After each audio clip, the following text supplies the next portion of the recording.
Bonjour, je m'appelle Yves Laberge et j'ai décidé de me présenter comme candidat à la mairie de Québec. Je suis bien conscient que le poste de maire de Québec est un poste important, prestigieux et qu'il y a beaucoup de grands prédécesseurs, Wilfrid Hamel, Gilles Lamontagne, Jean Pelletier, Jean-Paul Lallier, André Boucher et bien d'autres. C'est une ambition que de vouloir viser le poste de la mairie, mais en même temps, je pense que je suis, à ce point de ma carrière, à un moment privilégié où je peux entrer en fonction, où je peux me mettre au service de la population et d'être à l'écoute de ses besoins. Je vais présenter ma vision dans quelques capsules vidéo que vous pourrez regarder et qui vont vous montrer à la fois comment je perçois la Ville de Québec, mais aussi, un peu plus tard, mes projets, ma vision, mes ambitions et aussi peut-être les solutions que j'aimerais apporter. La solution principale, et c'est le point fort, je pense, de ma campagne, c'est le fait que j'aimerais rapprocher la population, rapprocher les gens de leur lieu de travail. Faire en sorte que les gens puissent résider près de leur lieu de travail ou alors travailler près de leur lieu de résidence. Le Québec a traversé plusieurs étapes importantes, plusieurs mutations sociales et la pandémie qu'on a vécue il y a quelques années nous a appris une chose, c'est que de plus en plus des gens, et surtout dans une ville où il y a une forte fonction publique comme à Québec, les gens de plus en plus font du télétravail et ont moins besoin de se déplacer pour se rendre à leur travail. Mais je pense que la vie urbaine est quand même importante et un des problèmes auxquels nous avons fait face à Québec depuis plusieurs années, c'est l'étalement urbain. De plus en plus, les gens travaillent dans la ville de Québec, mais ils n'habitent plus la ville de Québec, ou alors ils habitent en banlieue, ou alors ils habitent sur la côte de Beaupré, ou Stoneham et Tewksbury, ou à Shannon, ou encore sur la rive sud.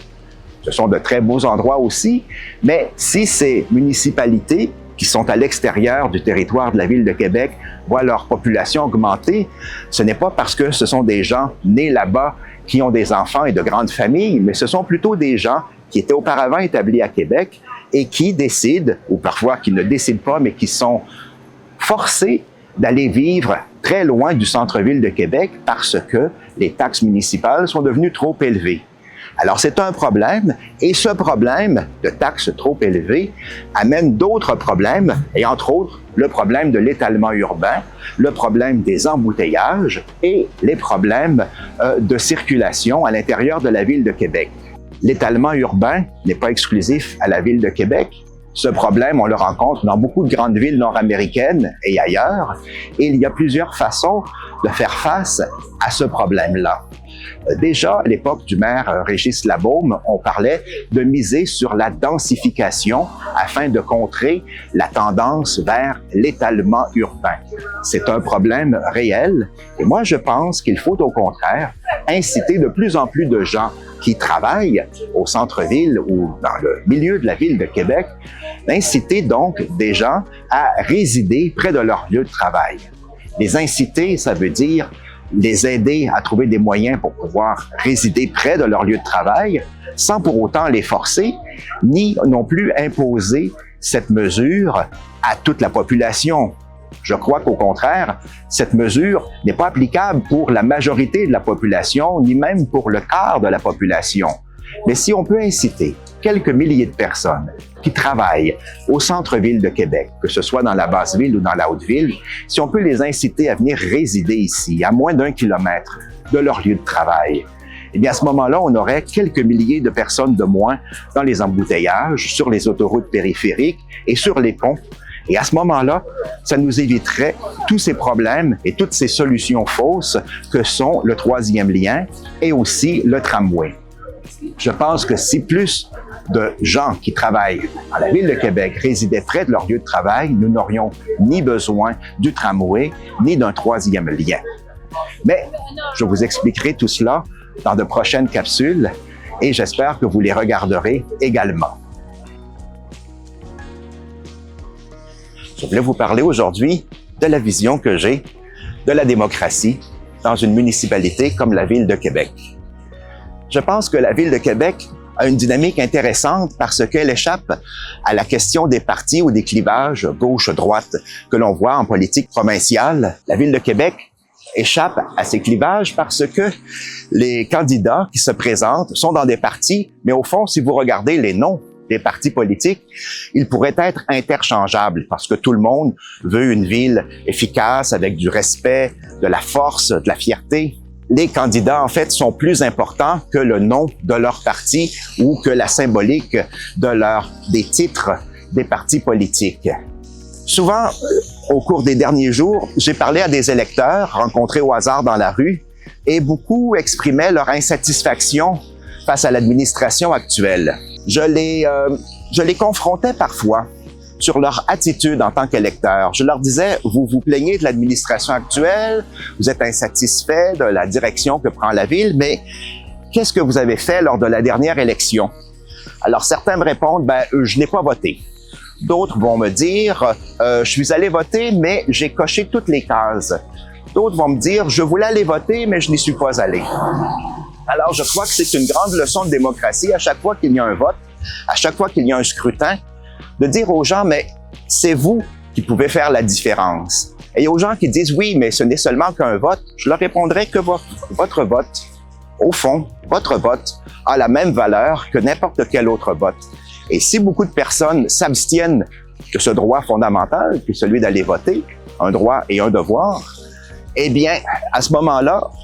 l'administration sera le reflet uniquement des personnes qui sont effectivement allées voter. Alors, beaucoup de gens vont me dire, oui, j'ai voté pour l'administration actuelle, mais ce n'était pas, les résultats ne sont pas à la hauteur de mes attentes.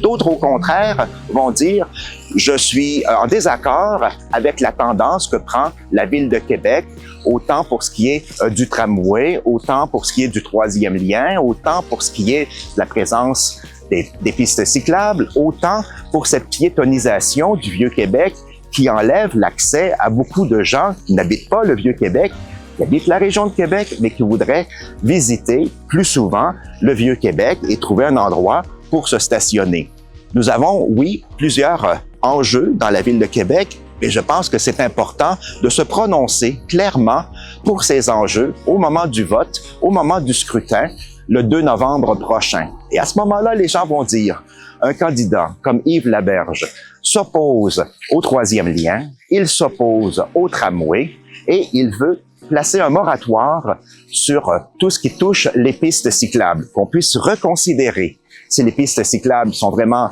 efficaces, si elles résolvent des problèmes ou si au contraire, elles n'occasionnent pas des soucis encore plus considérables au niveau de la circulation, au niveau des embouteillages, etc. Et il faut peser le pour et le contre. S'il y a des avantages au niveau environnemental, mais qu'il y a beaucoup d'inconvénients au niveau de la circulation, des embouteillages, à ce moment-là, c'est une mauvaise solution pour un problème qui demeure entier. N'oubliez pas d'exercer votre droit de vote. Parce qu'un droit de vote, c'est fondamental, ça n'existe pas dans tous les pays, ce n'est pas donné à tout le monde, mais c'est quelque chose de fondamental et on n'a pas trouvé de meilleur moyen d'exercer la démocratie et d'écouter la voix de la population. La population doit envoyer un message clair, non seulement à la Ville de Québec, mais aussi au gouvernement du Québec et même au gouvernement fédéral. Si la population s'oppose à l'implantation d'un tramway, si elle est contre le troisième lien, si elle est contre ces deux projets d'infrastructure considérables, je les incite à voter pour moi, parce qu'une voix pour moi, pour le candidat Yves Laberge, sera une voix contre le troisième lien et contre le tramway à Québec. Nous trouverons d'autres solutions pour amener la population près de son lieu de travail, idéalement à une distance pour laquelle ils peuvent marcher matin et soir pour aller travailler. Cette solution n'est pas une pensée magique, ce n'est pas une solution miracle, mais ce sera pour quelques milliers de personnes qui voudront bien accepter cela. Ça peut être des jeunes ou des personnes plus âgées qui voudront accepter de vivre près de leur lieu de travail. Eh bien, ces personnes contribueront à réduire les embouteillages, à réduire les problèmes de circulation et à créer des quartiers beaucoup plus harmonieux, beaucoup plus autonomes. Ça ne signifie pas que ces gens-là ne pourront pas évidemment posséder une voiture, mais ils ne l'utiliseront pas matin et soir pour se rendre à leur travail et ainsi contribuer, un peu malgré eux, à augmenter la circulation et les risques d'embouteillage. Pour que la population, ou du moins une partie de la population, une minorité, pas la majorité, mais une partie de la population, puisse résider près de son lieu de travail et à ce moment-là, solutionner une partie des problèmes de circulation